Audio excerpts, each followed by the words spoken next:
Finalmente o Demolidor vai voltar. Depois de 3 episódios, finalmente vamos começar a ver menos Matt Murdock e mais de Demolidor. Além do Frank Castle, o verdadeiro rei do crime, Moose e uma nova super-heroína. Então já se sente confortavelmente no sofá, pega uma pipoca e um suco também e vem comigo assistir e analisar o 4º episódio de Demolidor Renascido.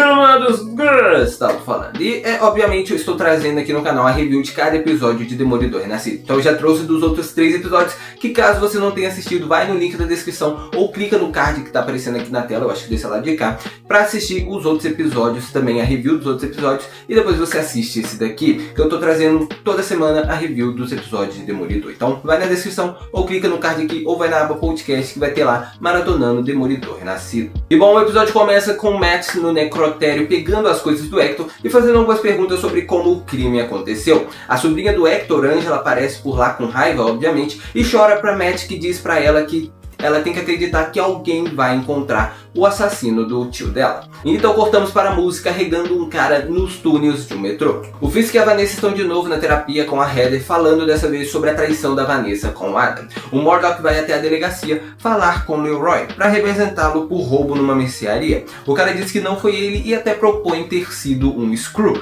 além de ficar fazendo piada com o Matt ser cego. Apesar do Leroy não querer cumprir pena nenhuma, Murdock consegue para ele apenas 10 dias preso, já que ele também só tinha roubado pipoca doce. Matt se encontra com o policial do caso do Hector, que além de ameaçar o Matt, também diz que não está envolvido na morte do Tigre Branco, o que o Matt confirma ouvindo os batimentos cardíacos dele. Wilson Fisk e sua equipe vão discutir sobre as reformas no porto, mas o Fisk tem que esperar uma mega burocracia para que tudo isso comece, além da aprovação de uma galera ou a morte deles, o que o Fisk obviamente não gosta, já que quando ele era o rei do crime, tudo era feito muito mais fácil, ele mandava e o negócio tinha que ser feito. Agora, como prefeito, ele quer fazer alguma coisa e tem que esperar a aprovação de 1000 outras pessoas para poder só começar a fazer o que ele quer. De lá, o Fisk vai até uma escola ouvir umas crianças cantando super mal e em seguida indo para um negócio sobre a Letônia, já que teve que remarcar sua reunião depois de um erro do Daniel que gerou uma matéria ruim deles na internet. À noite, Murdock vai até o local onde o Hector foi assassinado, atrás da cápsula da bala que os policiais não tinham encontrado. Ele encontra e então repara uma coisa na cápsula, o que o leva até o único Frank Castle, já que na bala tinha a caveira dele grafada também.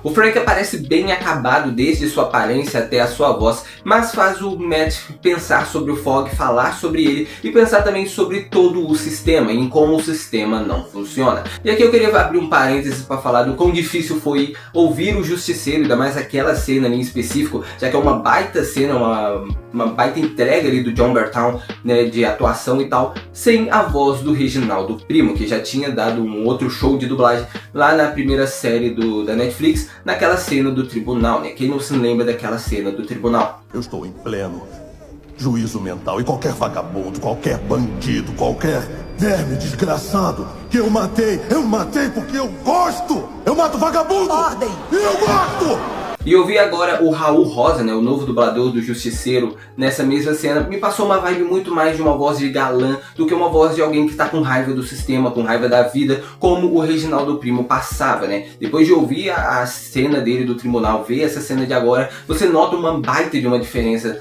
na voz dele, que fica meio esquisito, pelo menos pra mim. Eles podiam ter trazido, na minha opinião, o dublador do Shane de The Walking Dead, que é o Jon Bernthal, o Nestor Tease, já que ele já tinha dublado o Jon Bernthal e a voz combinava também e daria pra passar essa vibe de um cara revoltado com a vida, que tem raiva do sistema e essa coisa toda. Mas continuando, o Matt então volta para o seu apartamento e à noite nós temos um paralelo entre ele treinando com os bastões do Justiceiro e do Fisk jantando enquanto conversa com o Adam, o amante da Vanessa, que ele prometeu não matar, mas não falou nada sobre torturar. E então cortamos para a Moose, que está retirando o sangue daquele cara que ele carregou no começo do episódio, enquanto ele ainda está vivo. E bom, assim acaba o 4º episódio de Demolidor Renascido. E cara, que episódio bom, cheio de coisas novas. Como por exemplo, a sobrinha do Hector, a Ângela Del Toro, que muito em breve deve se tornar a Tigresa Branca, já que é assim nas HQs, né? E ainda mais porque quando ela se encontrou com o Matt, ele estava carregando as coisas do Hector, incluindo o amuleto do Tigre Branco. Então mais pra frente, eu acredito que ainda nessa temporada de Demolidor, a gente já deve ver ela com o amuleto se tornando a Tigresa Branca. Além disso, nesse episódio também o Matt começou a questionar mais o sistema, tanto pela morte do Hector, que depois que aconteceu ninguém se importou, quanto pelo caso do Leroy, onde ele teve que cumprir pena apenas por roubar uma pipoca, já que ele comia comida do lixo e ele só queria uma coisa diferente, ele queria poder comer algo de verdade sem gosto de lixo, e por causa disso ele teve que cumprir pena, enquanto outros vilões muito mais poderosos, como o Rei do Crime, foram libertos pelo esse mesmo sistema. Então tudo isso fez com que o Matt começasse a questionar mais se o sistema realmente funcionava ou não, além da conversa que ele teve com o Frank, que fez ele questionar ainda mais o sistema, já que o Frank está contra o sistema, eu acredito que já desde do Justiceiro, mas ele está contra o sistema ainda mais do que nunca nesse episódio.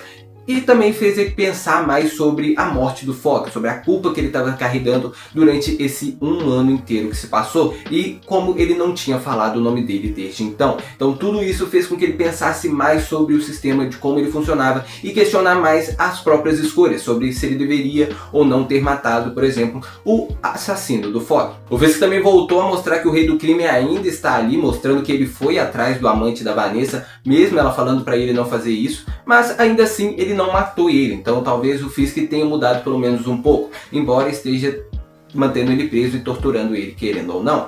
Além disso, o Fisk também mostrou que está descontente com o sistema, já que quando ele era o Rei do Crime, ele mandava uma coisa ser feita e ela acontecia na mesma hora. Agora, como prefeito, para ele querer fazer uma simples obra, ele precisa da autorização de uma penca de gente e várias outras burocracias envolvidas. Então, para ele fazer uma simples obra, ele precisa de muito mais coisa do que quando ele era o Rei do Crime, que era só ele ameaçar um cara ou outro e as coisas ficavam prontas. E para finalizar, nós tivemos um vislumbre ainda melhor do Muse, já que ele aparece no começo do episódio carregando um cara e no final ele aparece tirando o sangue desse mesmo cara com ele ainda vivo. Sangue esse que nas HQs ele usa para fazer as suas pinturas e que nesse episódio também parece que ele usa esse mesmo sangue. Além de que ao longo do episódio a gente vê vários grafites com a assinatura dele pela cidade. Não sabe se ainda se tem sangue envolvido naqueles grafites, mas nas pinturas, os quadros que aparecem dele ali, com certeza tem sangue envolvido. E muito provavelmente no próximo episódio a gente já deve ver o Demolidor contra o Muse em algum momento. Mesmo que seja no finalzinho, a gente deve já ver uma luta entre os dois. Ainda mais porque são só 9 episódios, já se passaram 4. Então tá na hora deles começarem a desenvolver mais a relação Demolidor e Muse dentro dessa temporada. Sem contar também que tivemos uma referência aos Skrulls, né, que depois de Invasão Secreta, toda a humanidade sabe da existência dos Skrulls. E aqui o Leroy pergunta se não teria como meio que colocar a culpa num Skrull. Então teve essa pequena referência ali. E só para contextualizar a questão da dublagem, né, de terem trocado o Reginaldo Primo, na verdade, ao que parece, ele teve que fazer uma escolha. Dentro da Marvel ele dava voz a 3 personagens, ao Loki, ao Deadpool e ao Justiceiro. O Justiceiro na Netflix, o Deadpool na Fox e o Loki na Disney, né, na Marvel no CM principal. E quando veio a série do Loki, ele não conseguiu dublar o Loki por questões de saúde. E nisso ele já foi substituído por um outro dublador que não ficou ruim. Muito pelo contrário, ficou até muito bem feito. E ele mesmo não quis voltar na segunda temporada, porque ele falou que a voz que tinha colocado pro Loki nessa série já tinha ficado muito boa. Quanto ao Deadpool, ele dublou muito recentemente, né, no último filme Deadpool e Wolverine, então trazer ele agora como Justiceiro talvez fosse atrapalhar futuramente em Guerras Secretas ou em Doomsday, onde eles devem meio que contracenar, ou ao menos os 2 personagens devem estar em ambos os filmes. Então ele fazer 2 personagens dentro de um mesmo filme,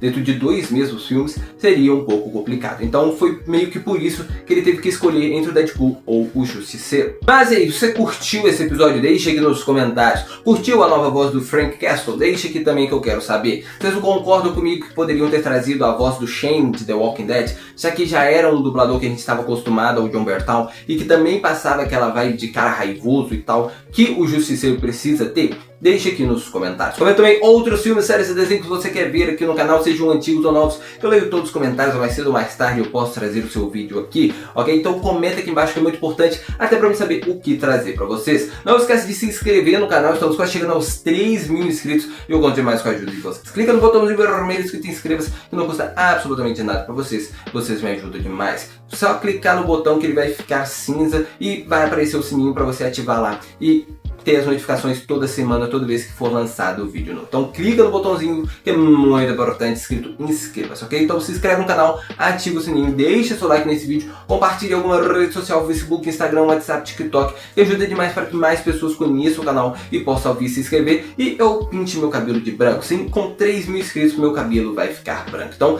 se inscreve no canal e compartilha para que outras pessoas se inscrevam também, ok? Então é isso, até a próxima, falou, fui!